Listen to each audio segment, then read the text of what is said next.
Hello and welcome back to the Marketing Brief. I am your host, Brian Aquan, and this is the podcast where we briefly touch on topics across the marketing landscape. As always, we're joined by industry experts, and we're really excited today to be joined by Sydney Boyd. Sydney, how are you? Hi, I'm doing well today, Brian. Thanks for joining us. Would you like to introduce yourself to our listeners? Yeah, sure. So my name's Sydney.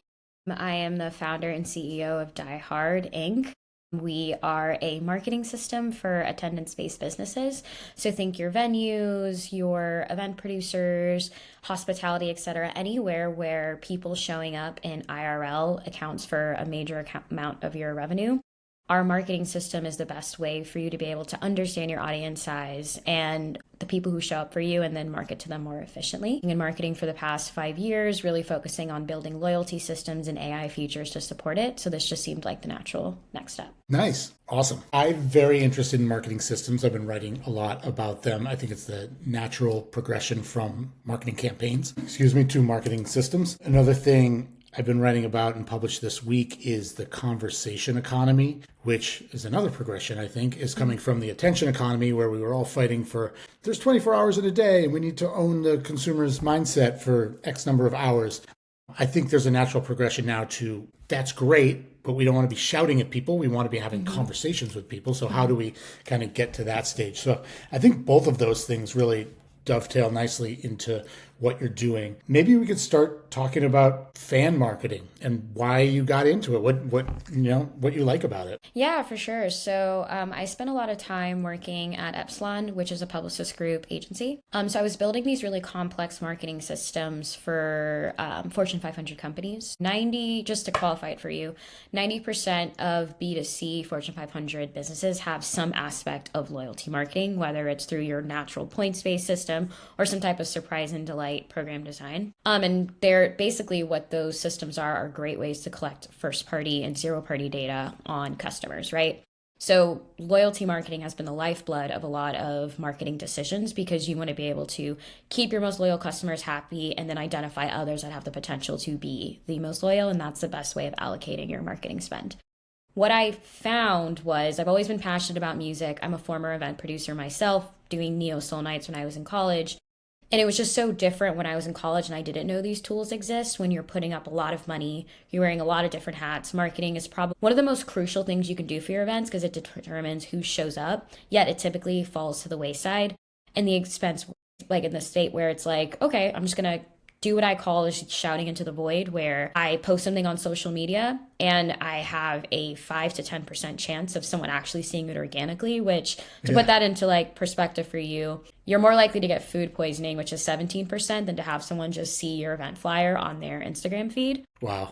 And then there's the other piece where 90% of this group of event producers and operators are spending money on ads, yet only 30% are receiving actual retention. The difference between what Fortune 500 companies have and what normal events producers, attendance-based businesses, etc. have is just access to different tools. So I worked on platforms where they're doing very complex things around in-depth data analysis, lookalike modeling for targeting, being really that loyalty ledger system to be able to drive different engagement. Yet for other businesses that aren't Fortune 500 companies, they're instead stitching together several different tools to be able to carry out marketing campaigns. And half the time, these tools are built for retail. They're incredibly difficult. So they're requiring either you come to use a tool where you already analyze your data, have some understanding of your segments, and then are using their tool to deploy, which is what they're intended to do. Or you're stitching together a bunch of different workflows, but you have to have some type of a marketer brain and analytics brain to be able to do that. Yeah. We're serving the people who don't typically understand that. And I just noticed there was a major gap. And so I wanted to create a platform that, by leveraging AI tools, is truly your marketing co-pilot end to end. So analyzing your data, understanding your audience, and then actually building that workflow to drive people back. So you can spend the rest of your time doing the other things that are important, like booking venues, talent, etc., versus spending time doing the data-driven marketing that's essential, but also often pushed to the wayside. Nice. Awesome. Very well put. I love the idea of marketing systems. I think it's just the world we're in right now is consumers are at different stages all the time. And if you're not ready for them with a message, that's kind of how I always define marketing systems. Is there a way that you talk about marketing systems now, kind of compare it to like what a campaign was? Yeah, so I think I more so am thinking about it as a marketing operating system. So I believe that there are aspects of the marketing journey where it's around your first is who am I targeting and understanding your audience. Most of our core users don't even have that level yet, or if they do, it's very high level where they're doing one size fits all marketing.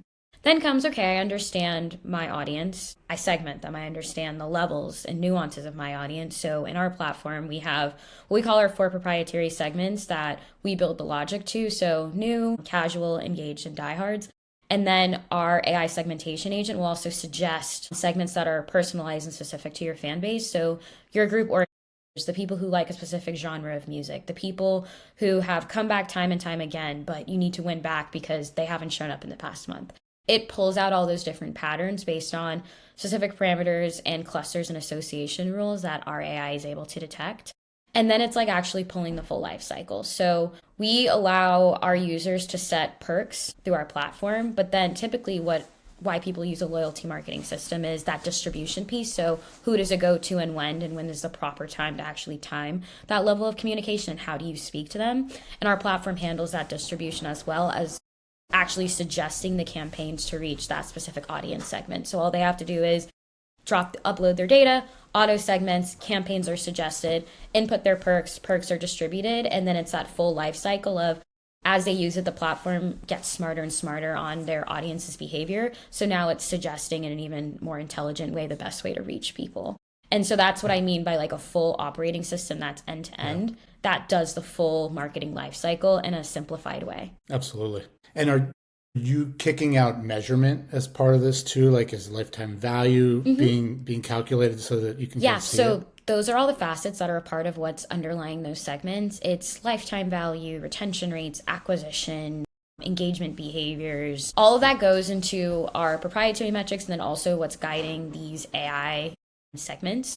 So we're looking at all those different things and then surfacing it in a really simplified way because we know our users aren't analytics professionals. They're not really deep into marketing. They literally just want a system to be able to tell them what they're supposed to do in a smarter way to target people. And before we even built our platform, we started as an agency first, just analyzing and helping them understand their audience base and then giving them strategy on how to do it until it got to the point where we were like, why don't we just like productize this? Yeah, absolutely. So as part of my last role, I was at Gooder Sunglasses, and I was part of building out the first loyalty program they had. And nice. One of the important reasons I pushed for it was we needed a reward for our heavy fans, our whales, right? The people who are purchasing more sunglasses than anyone else. What are the reasons that you kind of push clients towards loyalty program and like fan-based marketing?